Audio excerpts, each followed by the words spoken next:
And I hope that their first child be a masculine child.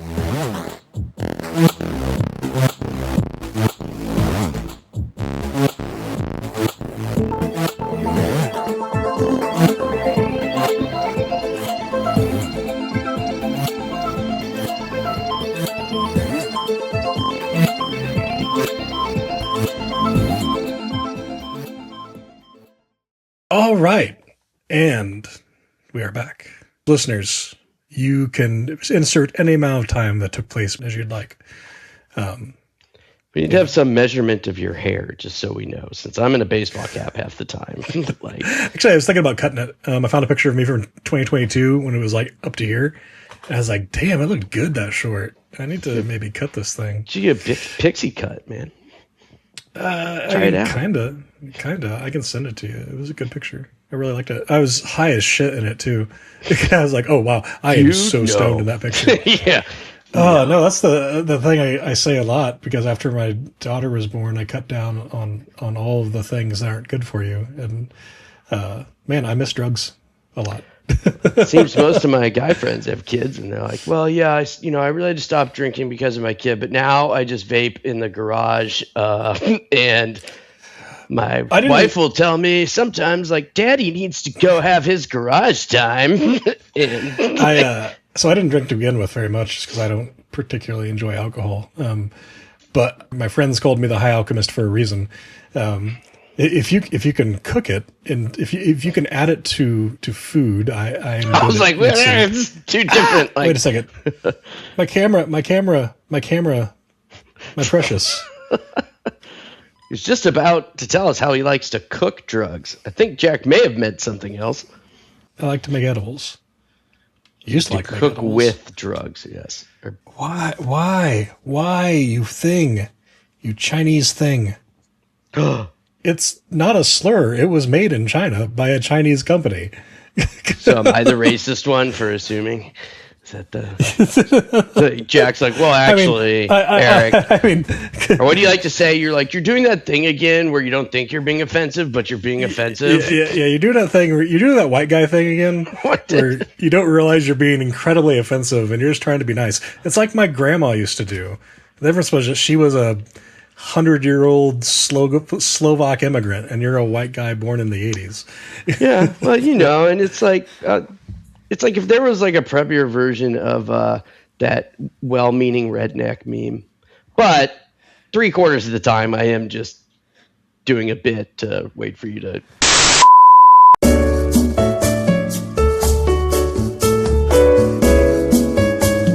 All right, welcome back, Eric, to the hour-ish amount of time where I berate you for being a Caucasian man.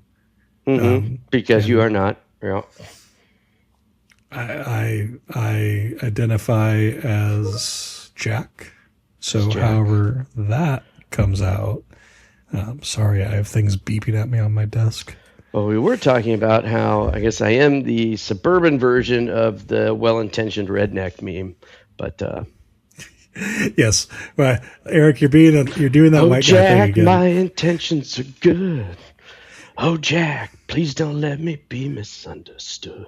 It sounds like you're singing me a love song, which I'm not opposed to, but I'm not sure. It's the Animals, okay, man. Oh, okay. But no. All right. Eric is never intentionally offensive to me. Only unless I'm trying to get you riled up, and then I say yes, I am self-aware. He says hurtful things like the AI is good and you should use it. I just said it could benefit you with all your ChatGPT makes me better at my job. He says such hurtful lies to me. Lies, yeah.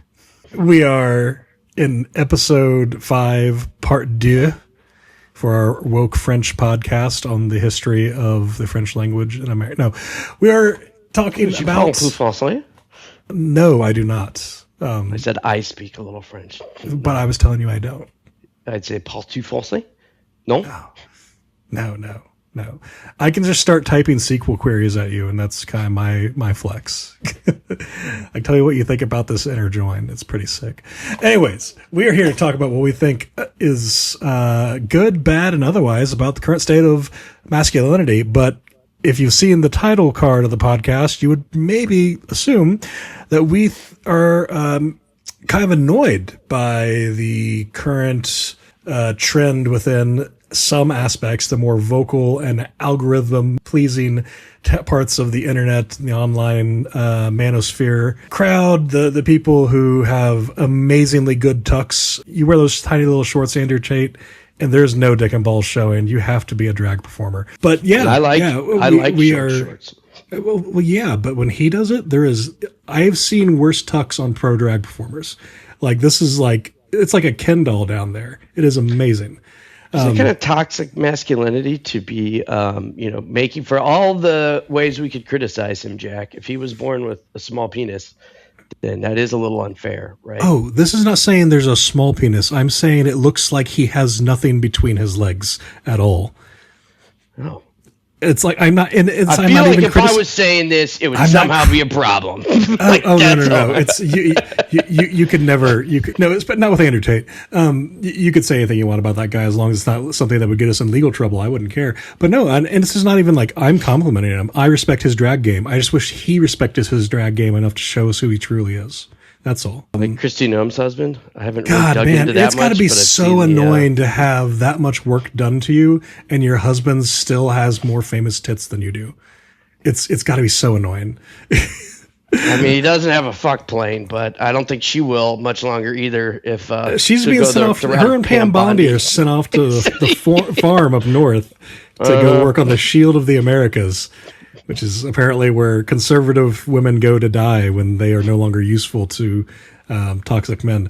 But no, anyways, we are here to talk about how we think that the current narrative being spouted by people who I have no positive opinions about, aside from their ability to hide their dick and balls in very short shorts, from the online right, the manosphere, whatever you may have it, we think that their ideas are kind of dumb, and we disagree. We do this, at least I do, is because I don't want to live in a world where they get to define the idea of what being a man is, what masculinity is, because this group of people is made up of alleged sex criminals, weird dorks, hustle bros, and tech fascists. And the men I respect and know and love and have in my life, or have had in my life, that are like actual hardworking blue collar or otherwise men who are like exemplify what it is to be a man, would look at all these dweebs and not see men, but see just effete children walking around in daddy's shoes, playing at the idea of manhood instead of actually being a man. And so, our goal, at least from my side, is to stave off the seeding of the definition of manhood to these dork-ass losers, and to use whatever reach I have to elevate what others have to say, to mostly point out that there's no single one right way to be a man. There's a lot of different ways to do it, and that their way is particularly bad for everyone involved, especially to them. That's the other thing, is like, this is particularly hurtful to the people who engage in it. And ultimately, we'd like to provide a robust alternative to the ideas of the Andrew Tates, Joe Rogans, and Jordan B. Petersons of the world. I maybe should take Jordan B. Peterson out of that, because he is currently being like meat puppeted around by mold. So I don't know if you've heard about that, Erik. I've missed that. You are fascinating thing. In tune with.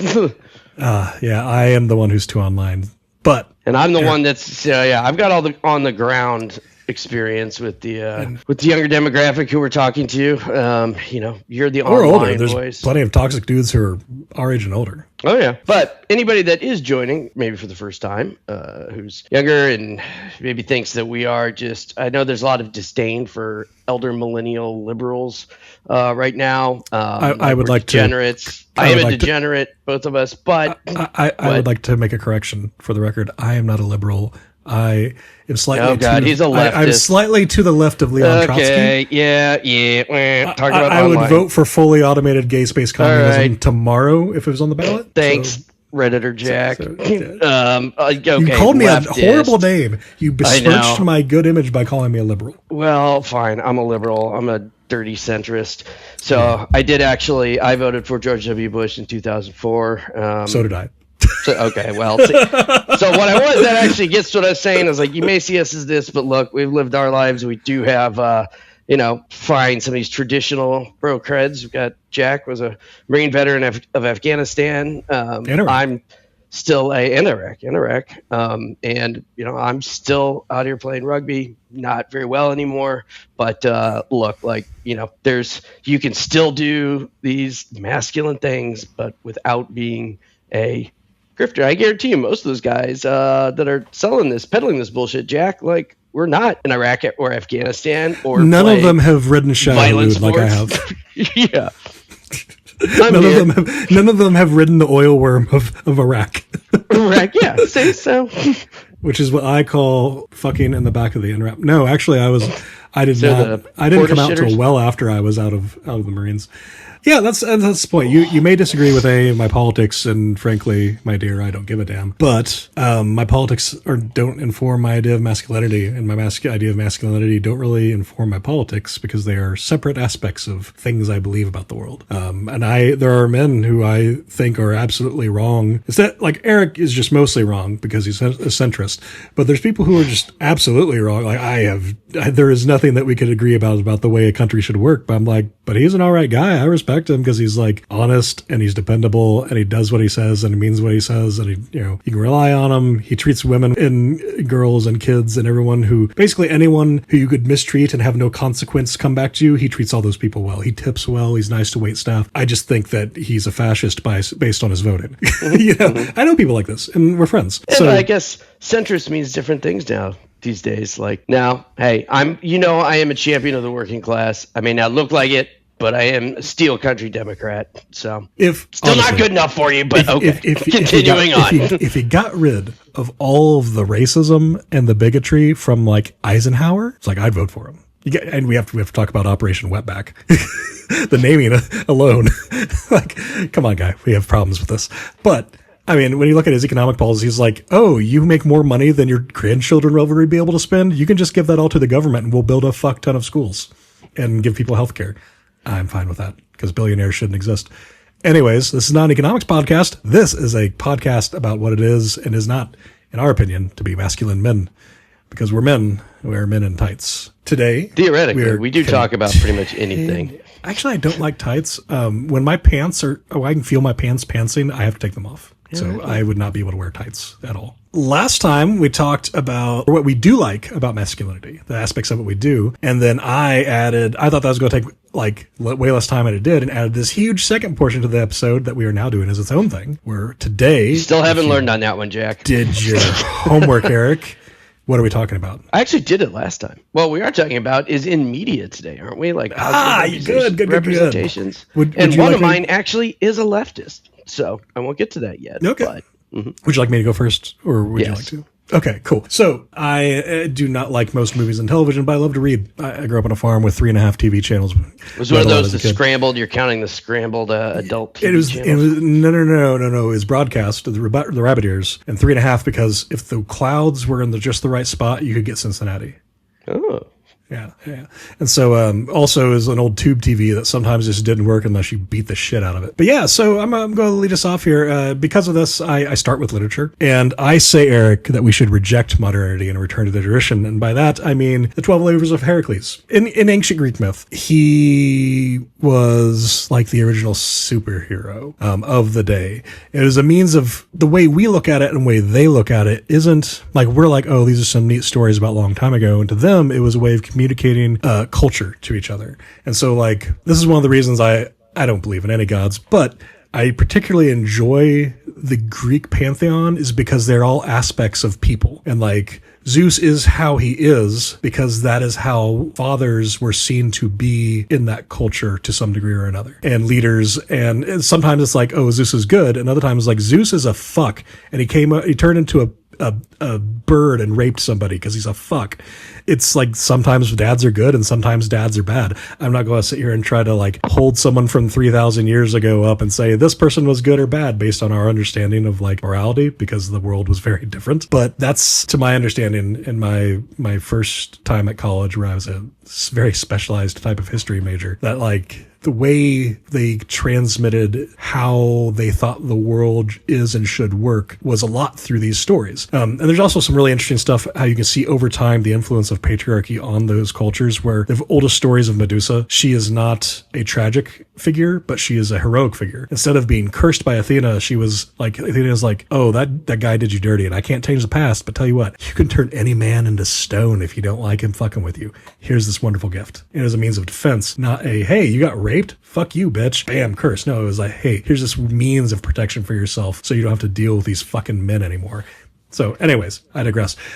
Ancient Greek myth was a means of communicating culture and explaining life to the people of the Greek world, and their gods and the stories about them, those were not all like benevolent, all-knowing, all-controlling deities, but like allegories of human behavior. And Heracles was a douche and a half by modern standards. But for the time, he was like a kind, humble, almost like a wife guy. Back when we thought that was a good thing to be, apparently it's a bad thing to be. I don't know. I'm not that online. I'm only just I'm not Twitter online. I'm Blue Sky online. So that'd be Blue a Sky Twitter handle, Heracles the wife guy, right? Yeah, But anyways, continue. Yes, that needs to be a thing. The TLDR of Heracles is that he had to do these 12 labors to atone for killing his family. He was cursed with a fit of rage by his mom, Hera, and he killed his family. And to atone for this, he had to perform these 12 labors. He fulfills these actions through his own like ingenuity as well as just like asking for help. Like more than once, he has to like go to a woman or a goddess and be like, yo, I fucked up when I was doing this. I didn't mean to do it this way, and I know it's harmed you. Please forgive me. And he had to do that not only just in order to succeed, but because like that's the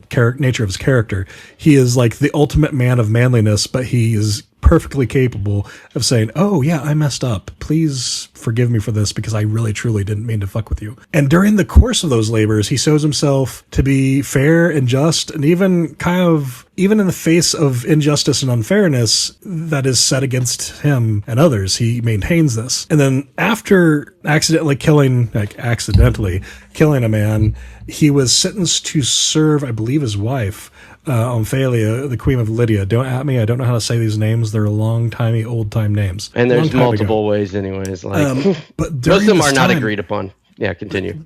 And keep in mind, he is her slave, her servant. He has no agency of his own. And during this time, he was forced to wear women's clothes and do women's chores, and like with all the other women servants for a year. And he did this so well that the queen was like super impressed with him and freed him and then married him. I guess this is, if nothing else, just goes to show that, femdom and sub relationships can become, loving, cherished things to the people who are involved in them. This guy who is like the ancient model of manliness, if you told any of these douchebags, hey, you did this, you wronged this person, so now you have to go be the slave to this woman and dress like a woman for a year and do all the women's work, which at the time was incredibly degrading. It was something that if you had done to you, you would never stop hearing about it. And this guy who is the model of masculinity is like, okay, and then he does it so well that the queen is like, yeah, I'm going to marry this guy. He is such a good woman. He clearly is the best man. Like, he's going to be mine. There's all kinds of stories about Heracles and other parts of the ancient Greek world where we are given view to a man that by the standards of the manosphere would be a woke cuck soy boy. Like, he's humble. He recognizes that he's wrong and seeks both forgiveness and to atone for his misdeeds. He even, like in case of Heracles, spends a year as a woman. And this man who is accountable for his actions, true to his word, and valorous in his spirit, he's actually doing manhood, like modern manhood, very well. Do you have any comments on Heracles? So what I do think is interesting, what you touch on, like his judgment there. Well, first, let's back up because I'm kind of surprised you didn't mention Patroclus at all. Achilles. Different thing. Yeah, well, definitely a different thing, but he different would be Greeks. kind of like seen as like the soy boy of the Iliad, but he was still, he was a warrior, and his death, like whether they were lovers or not, of course there's debate on that, but no, there isn't. There's no debate. They were fucking like crazy. I know. I was like, yeah. So they were, but he tempered. Have you seen the things this man did when Patroclus was murdered? Well, I was about to say, so he tempered his rage during the time and was like, Achilles, you got to stay focused. But yes, the vengeance that was wrought upon they're just friends. Troy, just very good friends. They were lifelong bachelors. Yeah, grandpa's roommate. Yeah. If they lived to that. Let me talk about my girl over here, Sappho, and her friend. And back to Reddit too. Good sub. But the other thing was so like the judgment of Heracles and having to do those acts, right? I think what's interesting in like the in Greek judgment, right, and like how acts were viewed back then were really just by the act itself, right? So look at Oedipus. Didn't know what he was doing, but that happened, right? He broke the laws. Or you have Orestes, who, instead of killing his dad, killed his mom to avenge his dad and all of that. But regardless of their intention, it was the action itself. And so, Orestes in particular you get chased by the kindly ones, right? Do you know the kindly ones? No. Well, so I think this is where J.K. Rowling, I shouldn't have mentioned that name because I know you've got thoughts, got the idea for not saying Voldemort's name, but the Furies were referred to as, the kindly those ones, as a sort of like, bitches. those bad bitches, like, don't get their attention. But, they pursued him because... That's one of the things I love about when Christianity was new and people were still like, yeah, Greek gods might be the real gods. Like, if you look at the dichotomy between, no, you really want this Christian god's attention, and all the Greeks were like, are you fucking kidding me? Do you understand what a god is? You do not want these people fucking with your life. You want nothing to do with them. You do not invoke them. You praise them and hope that they don't even notice the praise. You want these women on you, man? Like, flush me. You do not want the gods to know anything about you. You do not want their favor. You do not want anything. You just want to go through life never having fucking interacted with a god. And the Christians are like, we'd eat the skin and drink the blood of our god, and then he lets us into paradise. And they're just like, will you get the fuck out of this bar? Well, but there's also probably something to dig into, too, with, as you're saying about Medusa, is like, if you look at, judgment is wrought by women, and damage done to women is also heavily punished. Back then, there's probably a deeper thing to get into. But my point is like, look, hey, guys these days, even if your intention is to be, hey, I want to be, a masculine man, or a man that, like, supportive, or I want to be this thing, and honestly, but your intentions behind that are good, you're right, like, I want to make a woman happy, or I want to start a family. Like, if your actions still lead to harm, or you being a dick, you still need to, like, face the music for that. Yep. And the Greeks, hey, the kindly ones, just so I can, like, lay low, like, I got enough problems, just said, hey, you did it, all right? So, as I said at the beginning, this was singing from the animals, like, your intentions, they don't matter. So, see what you're actually, like, you will be judged upon your actions by the world. So, yeah, and you should be. So, continue, though. That was just I was like, let's do a little Greek detour, because maybe that we just have a whole Greek mythology episode, because I think there's a lot to unpack. Oh, God. Yes. And if this thing has legs, I would love to talk about masculinity in the ancient world, because it's absolutely fascinating to see what they thought was masculine versus what Jack just likes the fucking. I have nothing. I do. Yeah. Anyways, on to the next.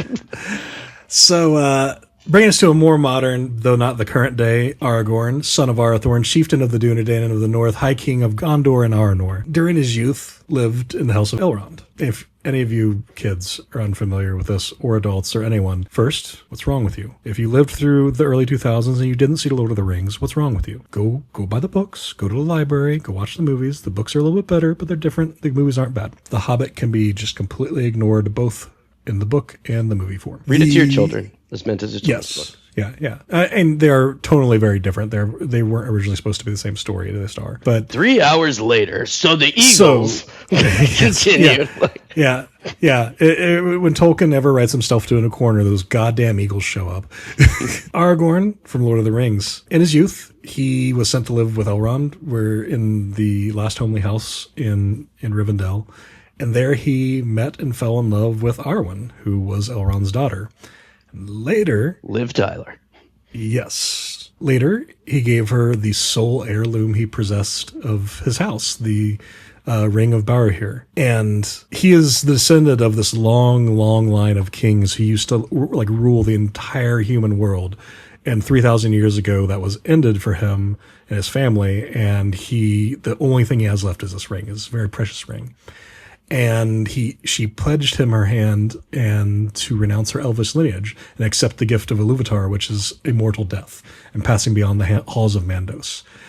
Which elves, when they die, their spirits go back to Valinor, but they don't leave that. Humans, when they die, their spirits go to Valinor and then they pass beyond it, and only they know what happens beyond that. The elves can be reborn, though it's not common, but it happens. And so it was like a big fucking deal for her and for her family to be like, no, I'm going to give up being an elf. I'm going to become human and give up the grace of the Valar and everything else that is my birthright to be with this man. And of course, being the highborn daughter of an elf lord, she has Aragorn. They can't just like run off and get hitched. Like Aragorn has to ask permission from her dad, and Elrond's like, no, I'm not blessing this marriage until you, Aragorn, son of Arathorn, are the king of the reunited kingdoms of Gondor and Arnor. Why don't you go make something of yourself, boy? Which is basically like saying, no, you cannot marry my daughter until you go and recreate the Roman Empire. You go ahead and go recreate it. I don't want this East-West bullshit. I want the whole goddamn thing. I want it at the height of the Pax Romana. Go do that. And then you can marry my daughter. And so this set about the events that led Aragorn to taking up the quest of the Fellowship of the Ring. During that time, he showed himself to be an inspiring leader, a heroic warrior, a wise counselor, and quite able frontiersman. And he was also a kind, forgiving kinsman. He guides the Fellowship after Gandalf's fall when he fought the Balrog in Moria. He leads the hunt to rescue Merry and Pippin, and he aided in defense of Helm's Deep. He marshaled the dead men of Dunharrow who were pledged to serve his ancestor, and defeated the Corsairs of Umbar. And he also aided in the defeat of Sauron's army at the Battle of Pelennor Fields, and then aided in the healing of Faramir, Eowyn, and Merry, and then also led the host of the West at the Battle of Morgannon, which during that time the Ring of Power was destroyed. He didn't destroy it, but he was leading the army that distracted Sauron and his forces so that Mordor was basically empty and they could walk up to the middle of it and throw the ring into the fire of the Mount Doom. And then, of course, he was crowned High King of Arnor and Gondor on May the 1st of 3019 of the Third Age. And upon fulfillment of Elrond's requirements, he was permitted to marry Arwen and reigned as king, and she is queen for 123 years until his death in the Fourth Age, year 120. So through these events, Aragorn displayed moral and ethical courage. He takes the path of righteousness over the path of ease.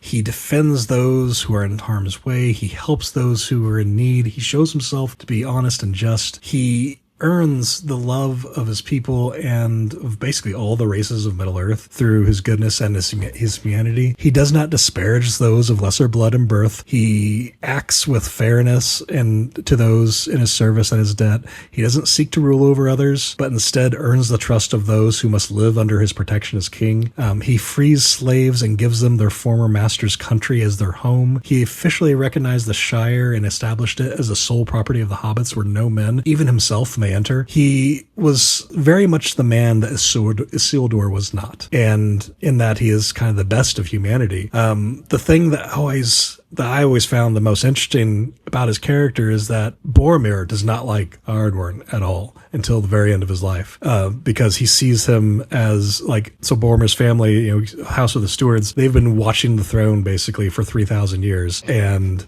is like, these kings aren't coming back. This really should be ours because we've been doing the fucking job, right?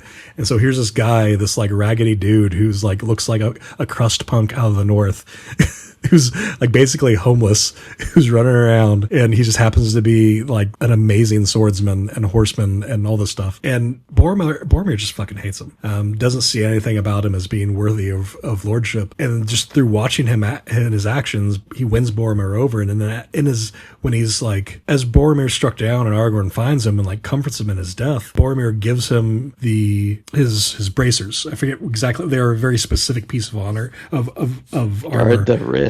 Yeah, well, no. These in particular. Oh, his type item. Yeah. They are very specific bracers that are symbolize his station in his house, and his they are for the leaders of that country.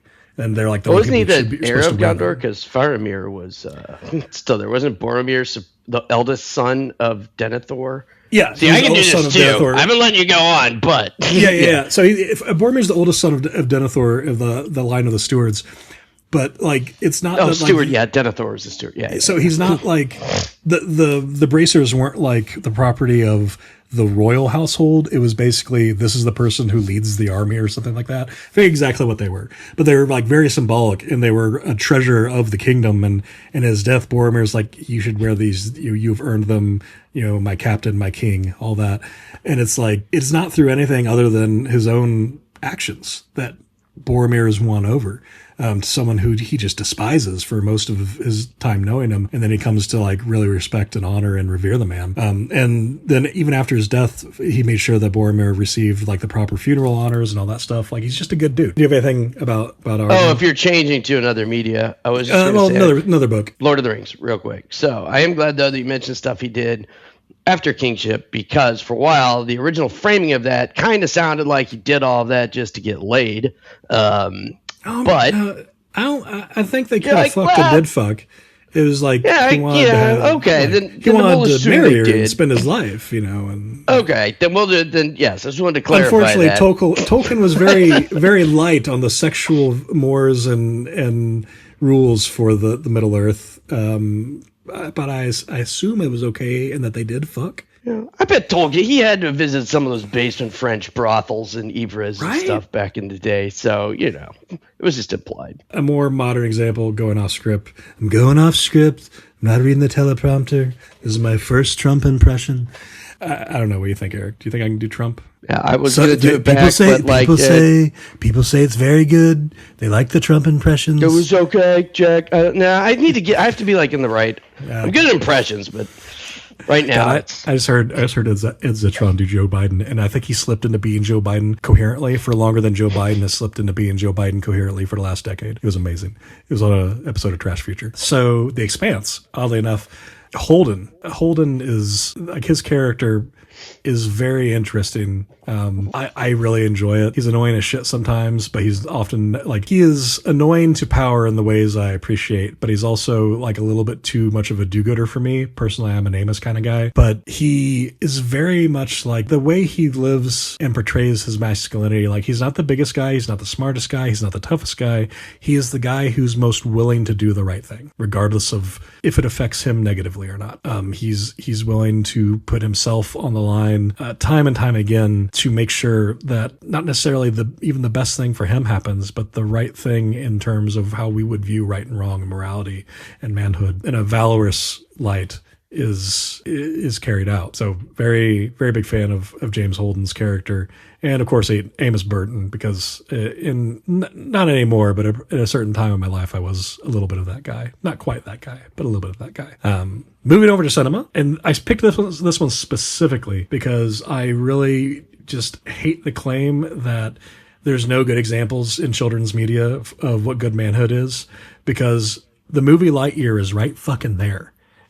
Like Buzz Lightyear, he has to do, he's not necessarily like toxic male masculinity, but he's very like, he has to do it his way, and he's the one who's right, and he's very for the manosphere definition of toxic masculinity he took over. He's more of what you might see in like the 90s of like a man who never asks for directions, like what we would have defined it back then, but he, through the course of the movie, he comes to terms with his failures, and that the fact that he cannot rely on just himself, that he in fact is part of a team and needs to be that way, behave that way, and function that way, and that he has to go through a huge effort to set things right, and through that grows as a person. And he starts off as cocky and arrogant, but in time he learns from his failures, accepts where he's wrong, learns to accept the help from others that he needs to get over himself. And in some cases, like where people are just more skilled than he is, he needs to let them do the things that they are better than him at. And it's just a fantastic movie. Thoroughly enjoyed it, especially as a kid who was raised on Toy Story. I was like, this is the movie I wanted to see when I was 10. So going back to Disney, in Lion King, both Mufasa and Simba, fantastic examples of masculinity. There's even the scene where Simba he's like, I'm going to perform what I think masculinity is, which is going off and doing this dangerous, brash thing. And Mufasa, as he's scolding him, is like, no, dumbass kid. I'm only brave when I have to be. You could have died, and that would have been horrible for me and you and everyone who cares about you. You don't do this reckless shit because that is not all there is to being king or being a man. You need to like think about your actions and how they affect people and how they affect you. And you need to, take the right action at the right time. And the right action isn't always to go looking for a fight. It was just fantastic example of both good parenting and good positive, valorous masculinity. There was still that part of him, that did have a bit of a like, all right, the kids got it, but we have to control this. So there was, it was misguided. It was Simba had the stuff, right? But it just had to be guided in the right direction. Yeah, absolutely. Moving over to TV, Ted Lasso. Easy. Ted leads by example. He not only promotes, but proves through his actions why kindness, respect, and caring for others is better than ego, brash rudeness, or reckless action. And that especially, I love Roy Kent. He's here, he's there, he's every fucking where. Roy Kent. Roy learns to accept he has limits and that he is also human, basically, and that has emotions, and he learns to have to deal with those. And he, through that, learns to be a leader that inspires people rather than incites fear, which he's at the beginning is like, I don't want Roy to be mad at me, so I'm going to do this. And at the end, it's like, I want, to be like Roy, so I'm going to do this. And he grows so much as a person while coaching. And there's one particular scene in the last season or the second to last season where he defends the morally correct but legally actionable behavior of one of his soccer players or football players.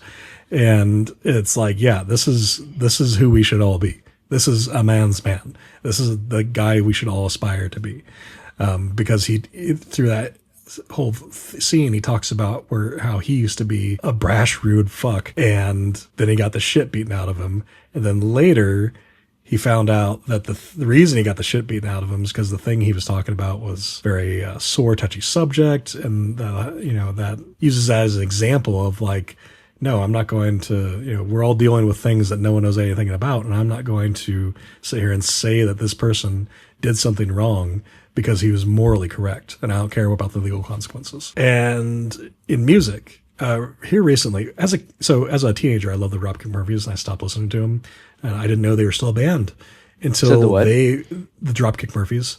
Oh, well, yeah, everybody likes and until recently, when there have been very vocally anti-fascist, I'm like, the boys. Yeah, but they were always kind of that, like, yeah. Well, when you're a 20-year-old guy from middle of nowhere, Indiana, who brought up in a very Republican way of being. Yeah, you're like, it sounds like fighting music. That's actually my cell phone ringer. Yeah, shipping it to Boston. That was that and Flogging Molly really had their moment back. Yes. Yeah. Mid 2000s. And so, like, coming to know them now as an adult, it's like, oh, these songs do mean something very different. But also, like, these guys are stand-up guys. One of the lead singer from Dropkick Murphys, he had a quote that I liked back then, and I still like it. It's something along the lines of like, you have to set an example, because if you're like just sitting there in the gutter, no one's going to listen to you. But if you pull yourself up and like do good for yourself, regardless of your station in life, you set, the bar for other people to follow. People will see that. And they'll respect you for it. And it was just like, yeah, this guy's solid. And lastly, rounding it out, in games, God of War Ragnarok, the 2019 God of War, not the old one. Kratos' character, his story arc has him learn to be a good father, a good man, a good person. He like constantly seeks to protect and raise his son while living through the events that are, the end of the world in Norse myth, in Ragnarok. And it's just really interesting to see him go from being the character in the old games that like when you and I were kids to being this like guy who's now has a kid and has to teach this kid. Like when I was a young man, I had, little button time games for me to get more health points from banging chicks in the secret room of a Greek temple. And now I have to teach this boy how to like chop wood. So it's like, it's really interesting. We weren't that young when the first one came out. We were and I was like a freshman in high school. It was a PS2 game. Really? Oh, maybe. I'll put those together. Anyways. Freshman or sophomore.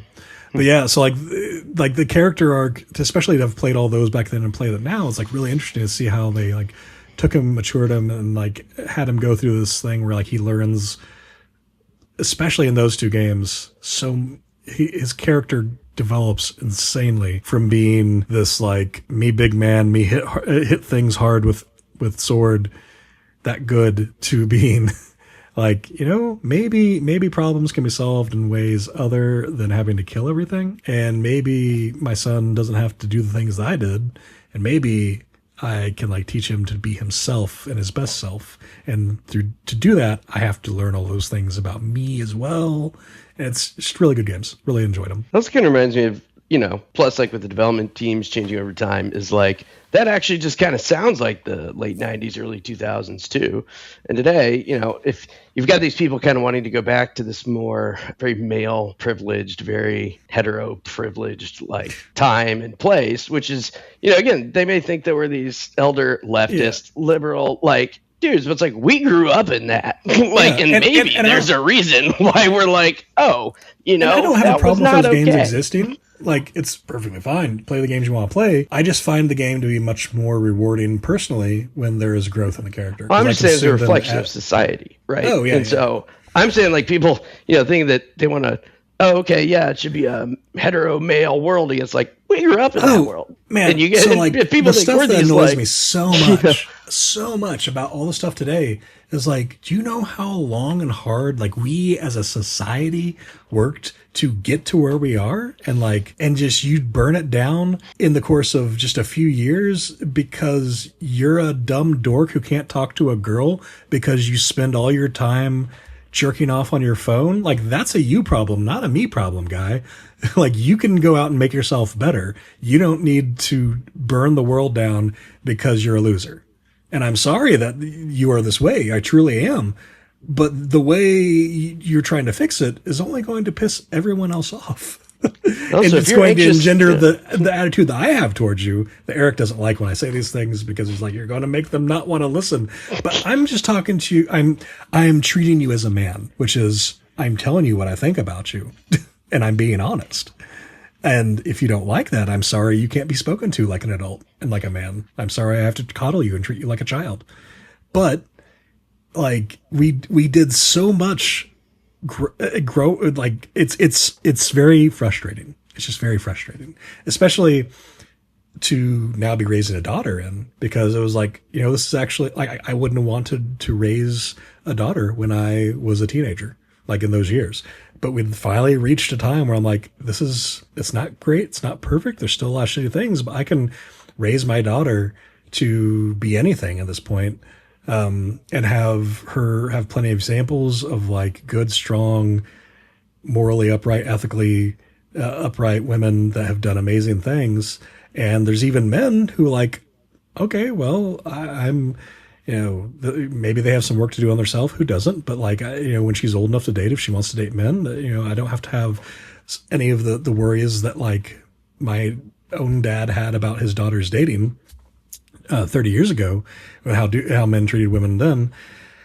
And it's to see such a vocal rejection of all of that. And then an embracing of, oh no, we think it's perfectly fine for women to do nothing more than be domestic baby factories that don't get too mouthy. It's like, no, fuck you. with an iron rod, maybe a chainsaw, but fuck you. And no, I'm just not going to comply. You can't make me.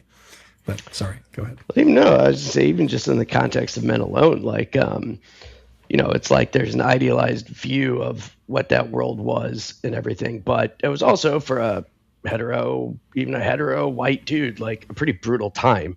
That, we're still unpacking like the fucked up damage from that. And I played sports. We weren't like, Yeah. All the body dysmorphia that you see very publicly now through people like Clavicular and these weird people who are beating themselves in the face with hammers for reasons I don't understand, because the internet is terrible.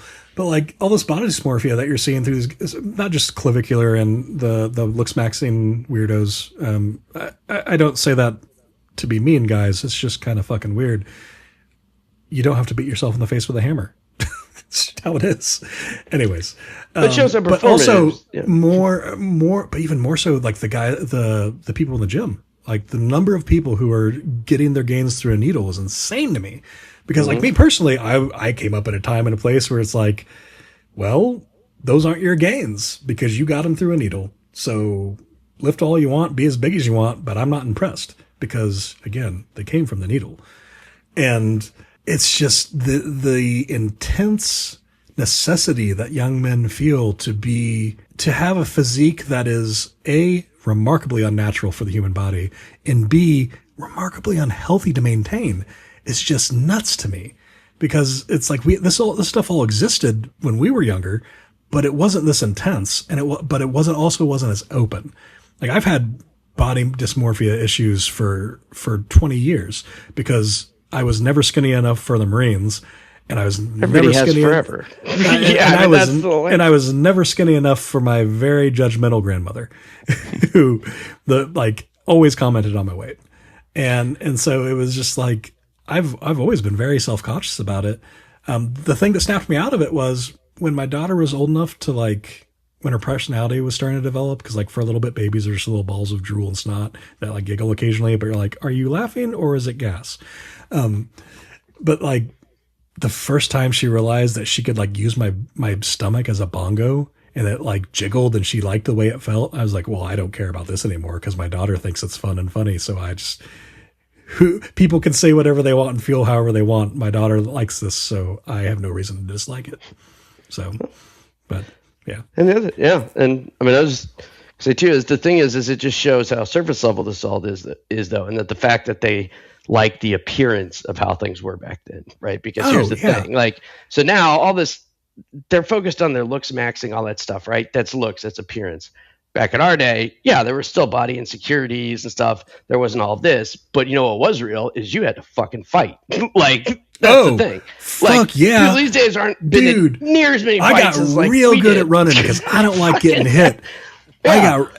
I'm a big guy, but this I can move. I can fucking move because I talk so much shit that I am not ready to back up almost all the time. Like if we're going to have to fight about this, I'll just keep my mouth shut. I'll keep my opinions to myself just because I think it's dumb and I'm not going to fight somebody. Like we disagree and I think you're a bitch, but whatever. Like you can think you're not a bitch and we go about our lives. Oh, you're going to hit me in the face for saying this? It's not going to stop me from thinking it. I just won't say it out loud. And you didn't have no to hit yourself in the face with a hammer because somebody was going to fucking do it for you if you learned to run your mouth. But that is how we learned, I think, to like watch what you say because, you know, maybe this is a controversial one to you, Jack, but I think not enough men these days have been punched in the mouth. Oh my God, no. And I think it is like everybody needs to be punched in the mouth. I have to be careful about how I say this and how it's received, but there is a severe lack of bullying that should have occurred for most of these people. Like you should have been corrective stuffed. Action. If Sam Altman had been stuffed in a locker just a few times, we wouldn't have to put up with Clammy Sammy and his dumb AI bullshit. You know, if Mark Andreessen had been told just a few more times that he is the most butt plug shaped human to exist, we wouldn't have to put up with a lot of the shitty stuff in the tech world. If Clavicular had been beaten in the face with a hammer by someone else for reasons other than giving him the jawline he thinks he needs to do his weird bro phrenology, we wouldn't have the looks maxing stuff. Like, there's just a little bit like too much. There's either too far or not enough. Yeah, there's a happy medium of bullying that I'm advocating for. Like, not so much that you kill yourself, but enough that you learn that, no, I can't say these weird fucking things to people because it's weird and I should become different. That's and like it's some merch, the happy median of bullying. But yes, it's like the Balmer Peak, but for bullying. There's a very fine line that you ride. You drink just the right amount and you are a coding god. You bully someone just the right amount and they come out Aragorn, son of Arathorn, king of the United Kingdoms of Gondor and Arnor. You don't bully them enough or you bully them too much, you get Melkor. You get Morgoth. You get the one who wanted to sing his own verse in the choir that sang humanity and all of existence and creation into being. I see you talking about this and then having to run back then. Yeah. You know I got bullied for a lot of reasons, mostly for being a huge fucking nerd, right? Like that's one of the things I really don't think people will get about how it was. Like, oh, no, all these guys like playing D&D now. Hey, guess what? You couldn't fucking do it back then. oh my God. It was like the last week I was in boot camp that someone found out that I played D&D in high school. And for the last week of boot camp, I did not hear the end of it about how much of a gay virgin I was for playing D&D. Or like liking Star Wars. I got like physically beaten up more than once for like liking nerdy stuff.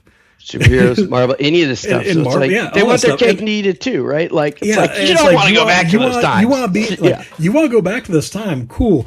I am going to mercilessly harass you constantly every moment that I see you. And if you try to do something about it, I'm just going to hit you until you run away because of something that affects me, not in the slightest, other than that I know you like this thing. Like you like to read these nerdy it's books. Worse because they might get filmed like doing something creepy and get called a creep online. So people that have that you Not to never know minimize it, and will but- never meet will make fun of you, and they will say things that you will never hear about you, and this affects you in some way. I don't understand it. It's Or gonna be just get jumped in the parking lot every day. Oh, cool. He's going to get his bike, and he's a Star Wars nerd. Go beat the shit out of him right now. And steal the bike. Chase him break on it. his bike in my truck, thinking that I'm going to run him over. And I might, just because he likes nerdy shit. Like, that was a reality. Well, I did driven on by a cop once because I missed there were a lot of signs of the ADD that just went unnoticed, but didn't notice, like, this was fifth grade, right? It was fifth grade. The last day. Kids weren't supposed to walk to school or like ride their bike because that's traditionally when the sixth graders showed up and kicked their ass. And the town just kind of went with this to like, well, you just don't ride your bike or walk. It was like it's like Dazed and Confused with the paddles. They're like, oh yeah, he's a freshman. He's over there. Go beat the fuck out of that guy during lunch because he's a freshman. He had the audacity to matriculate up from the 8th grade. Yeah. So I was like, all right, but everyone's like, well, okay, just I think maybe instead of doing something about this, we just you just heard No More Mr. Nice Guy playing in your head. Because my mom freaks out when I show up in the back of a cop car at like 1995. If I ever got called over and my daughter was sitting on the back of a cop car, I'm like, my sun and stars, my beautiful, wonderful daughter. What amazing thing did you do? Proud. Buddy, we are kind of. Let's take a pause because it's worth. Yeah, I saw mine. Mine are a lot shorter, but we're already an hour and 5 minutes. All right, cool. Thanks, buddy. See you, brother. Good one. Bye. Thank you for listening to Annoyed Masculinity. This has been an Annoyed Media production. Thoughts and ideas expressed during this episode should not be considered legal, medical, or financial advice. We are not therapists. We are just two guys bullshitting on the internet. Our opinions do not reflect the official positions or ideas of our employers or business partners. You can find more of our work on Substack, Instagram, and Blue Sky under @AnnoyedMasculinity. We hope you enjoyed the show, and remember to be awesome to one another.